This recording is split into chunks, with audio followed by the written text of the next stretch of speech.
chamo João Pascoal da Silva Neto, sou natural da cidade de Alagoa Grande, filho de Otávio Domingos dos Santos e Nelly Pascoal da Silva. Tenho 3 irmãs e 2 irmãos, tenho uma infinidade de sobrinhas, graças a Deus, e tenho sobrinho no céu. E a minha história de vida sou filho de pais separados desde muito cedo, e ali fui sendo encaminhado para a igreja pela minha avó paterna, que era com quem eu morava. E ela foi me ensinando os passos da fé, foi me mostrando a boa vivência, os bons costumes. Aos 10 anos ingressei no apostolado da oração, haja vista que, mesmo jovem, eu sempre gostei de grupos mais avançados. Pouco participei de grupos com a juventude, pouco participei de momentos com a juventude, mas sempre com grupos de idade mais avançada, com pessoas que pudessem me ensinar alguma coisa sobre a igreja e que eu não pudesse somente viver aquela euforia, aquela alegria do momento. Até porque eu sempre fui mais reservado, com a postura mais quieta, mais calma e tudo mais. E eu agradeço muito por isso, por ter aprendido tudo isso na minha história de vida e ter levado a minha vida assim na igreja, caminhando sabiamente, conforme a minha avó me ensinou. E na minha formação pessoal, o meu pai, que foi militar, ele me dava formação para que eu também fosse militar.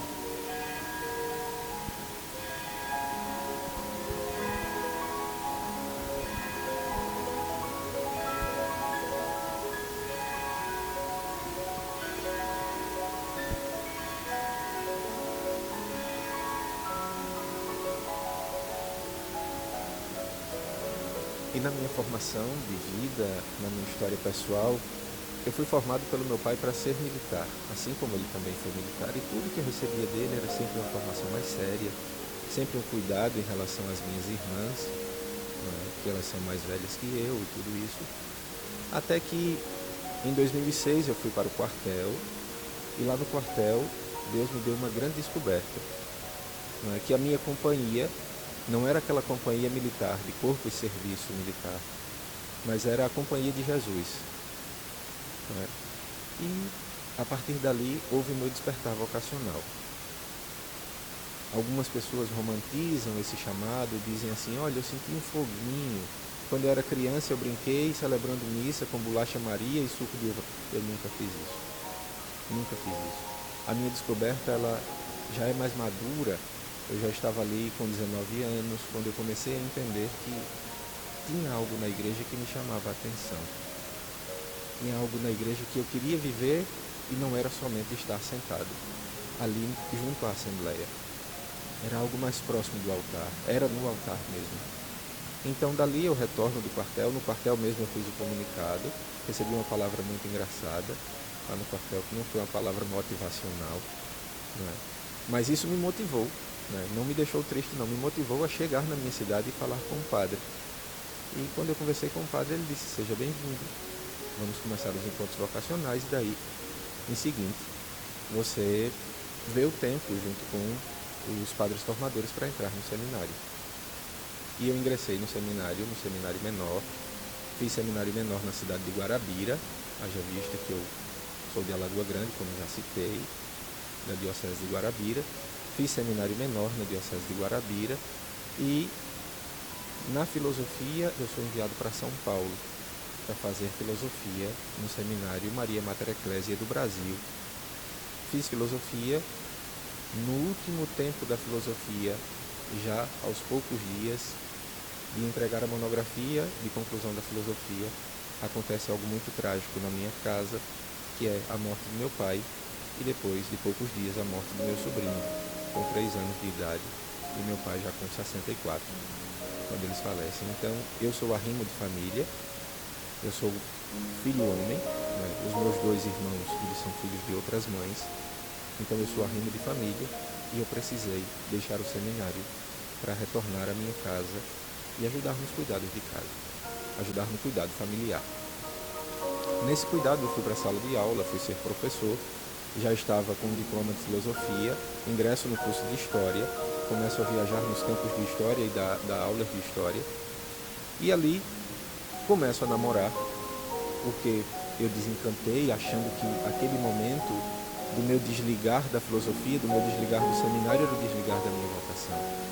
Então eu comecei a namorar, também tornei-me um jovem comum, eu tenho tatuagens, eu usei piercing, eu achei interessante essa vida naquele instante, mas só que o chamado de Deus, ele é irrevogável.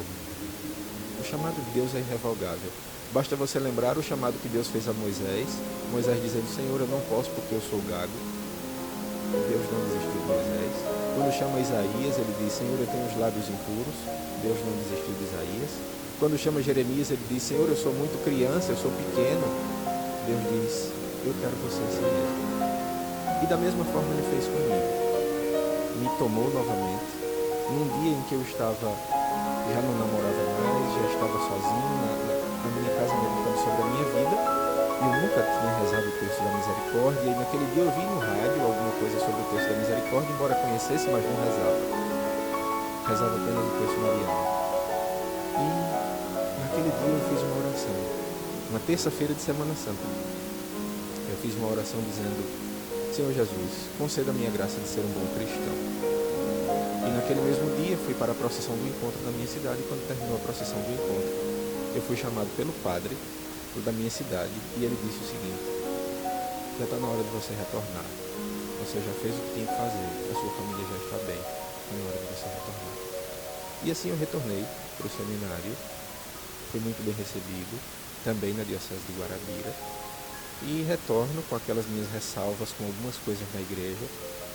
Para quem não sabe, eu era um grande perseguidor da renovação carismática católica. O que era Saulo em relação aos cristãos era a minha pessoa em relação à renovação carismática. Tinha horror e não queria que chegasse muito perto de mim, né, porque aquela forma de oração não me tocava em nada.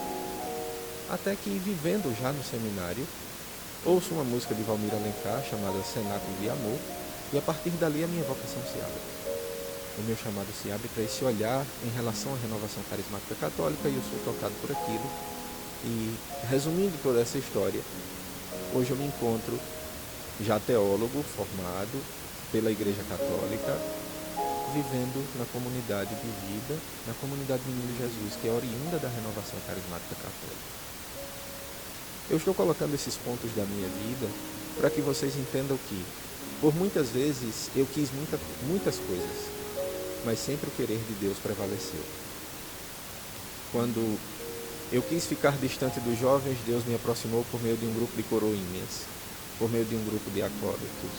Esses pontos postos da minha vida são para que vocês possam meditar também junto comigo e entendam que, por mais que queiramos as coisas, por mais que queiramos decidir a vida, é o querer de Deus que prevalece.